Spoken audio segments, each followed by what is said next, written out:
Ujar ulun kan dalam pengajian nih bahwa boleh aja makan berdiri.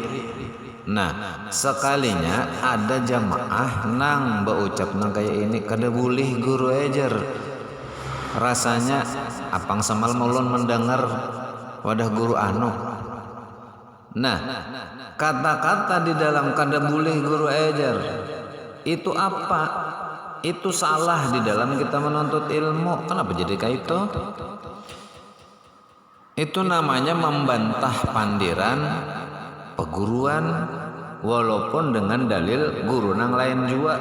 Nah itu kada bagus, kada boleh nang kayak itu tuh. Seharusnya telah betakon.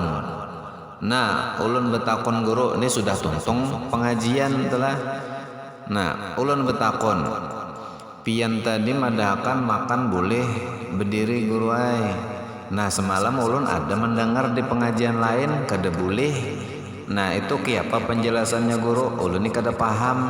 Nah mintu nang bagusnya kada nang apa aja kita menyumpalang kah kada boleh guru rasanya makan berdiri.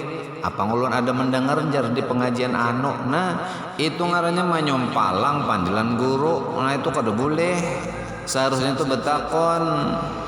Di sini madakan boleh, di sana madakan kada boleh. Penjelasannya kayak apa guru? Kan kayak itu nih.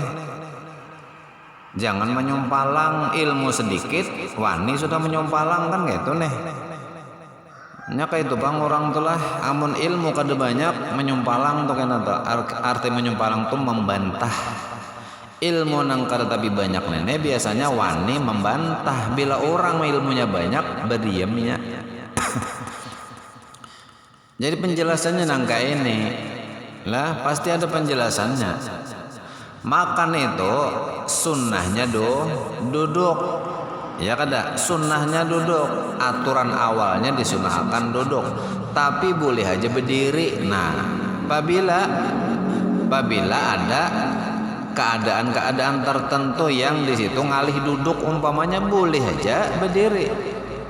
Umpamanya toh di kebun buah kah ya kah kada ada kawa duduk umpamanya lebor licak umpamanya di sawah kenapa kah lalu kada kawa berduduk boleh lah berdiri boleh kada ada jadi berdosa karena halnya hal sunnah. Nang berdosa tadi apa menyumpalang pandir guru yalah itu malah berdosa. Nang dibahas hal sunnah akhirnya tergawi hal nang suul adab ngarnya. Nah itu berhati-hati benar kita lah apalagi masalah ilmu dahulukanlah adab sopan santun. Adab itu kadang tidak tertulis tapi timbul dari malakah kepahaman dari sebuah pemikiran. Mau sudah umur Tuhan ini berpaham-paham ya kah berpintar-pintar. Jangan kayak kenanakan lagi. Ujar Rasulullah itu kan laisa minna artinya bukan dari golongan kami orang-orang yang tidak menghormati yang lebih tua baik umurnya atau ilmunya dan tidak menyayangi yang lebih muda baik umur atau ilmunya. Artinya apa? Nang lebih alim dilabihakan, nang kurang ilmunya disayangi kada disalahkan. Mintu itu ngarannya adab. Nah itu mengias saja lagi nang ke lain-lain kemana-mana kawa dikias. Artinya di situ tuh Rasulullah sudah memberikan pedoman penghormatan dan kasih sayang. Apapun kegiatannya ketika itu menunjukkan rasa hormat maka itu adalah adab. Ketika itu menunjukkan rasa kasih sayang apapun bentuknya maka itu adalah adab. Artinya apa? Rasulullah tidak mengakui seorang umat sebagai umatnya ketika tidak memiliki adab. Laisa minna kata-katanya bukan dari golongan kami. Dan hadis itu menunjukkan tentang adab sopan santun. Jangan mahadang disuruh. Kalau mahadang disuruh tuh ngarannya bukan adab, itu namanya perintah. Nah, orang nang disuruh tuh berarti kada paham. Kenanakan tuh nah masukan inya bepaluhan gurunya kalau berpikir menyalakan kipas angin kada kecuali disuruh nang nyalakan kipas angin hanya dinyalakan itu kenana kan karena amun yang sudah Tuhan ini jangan salah disuruh paham-paham aja nah paham-paham jan itulah kadang masuknya ke bid'ah kena daripada akan pulang. Iyalah, karena bid'ah itu adalah sesuatu yang tidak ada contoh. Ketika ada contoh, maka itu bukan bid'ah, tapi itu adalah adab. Itu adalah sebuah pemahaman dari sebuah teks yang tertulis. Jangan seperti anak sekolah waktu dibagi ujian, hendak ujian nih, gurunya berbagi kertas, ujar gurunya, semua jawaban ada di kertas yang ibu bagi. Nah, esok hari ujian seberataan nilainya dapat 9, ada yang 10 bahkan. Satu murid dapat 0. Heran gurunya kenapa ini maka jadi dapat 0. Jadi dikiau. Maka ibu sudah berbagi kertas semalam. Kenapa masih kada dapat menjawab soal hari ini? Ujar si murid tadi, ulun sudah menjawab sesuai dengan apa yang ada di kertas yang pian bagi semalam ibu ay. Maka kenapa jadi dapat 0? Maka itu bang sudah isiannya. Lalu diceklah lembar jawabannya. Apa isiannya? Soal pertama sampai soal 60 isiannya sama. Kenapa? Halaman 30 bab 1 dan 2 itu isiannya. Soalnya nih, di manakah provinsi yang paling besar? Lalu jawabannya halaman 30 bab 1 dan 2. Itu jawabannya sampai 60 itu isiannya seberataan.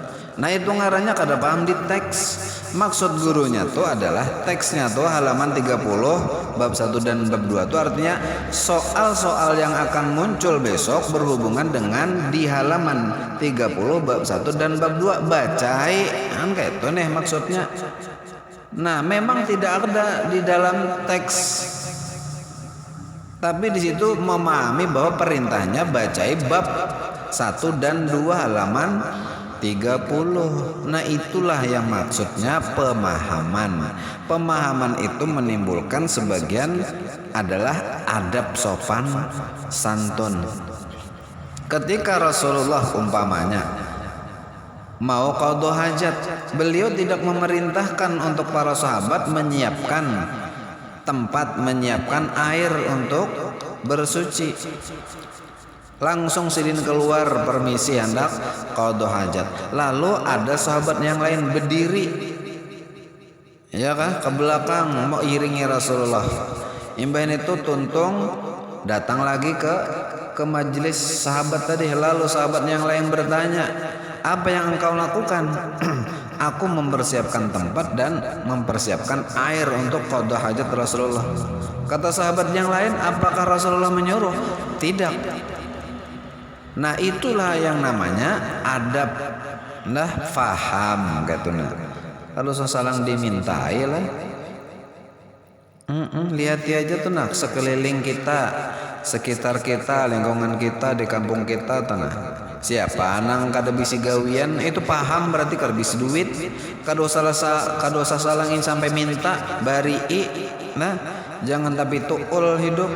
Kada ada minta jar kada tahu kita berpikir bang, duit tuh datangnya tuh dari langit kah, dari begawi kah? Amun kita nang pintar, duit itu datangnya dari begawi. Ini orang nih kada bisa gawian lalu duitnya datang dari mana? Anu pintu nih amun kita berpikir entah orang nih kada begawi berarti kada bisa duit mintu aja secara zohir lah. Maka kita menjulung duitnya ke situ nang belabehan duit tah. Jangan disimpannya aja duit. Kada bepadah jar kada tahu. Nah ya itu ngarannya orang kada berpikir.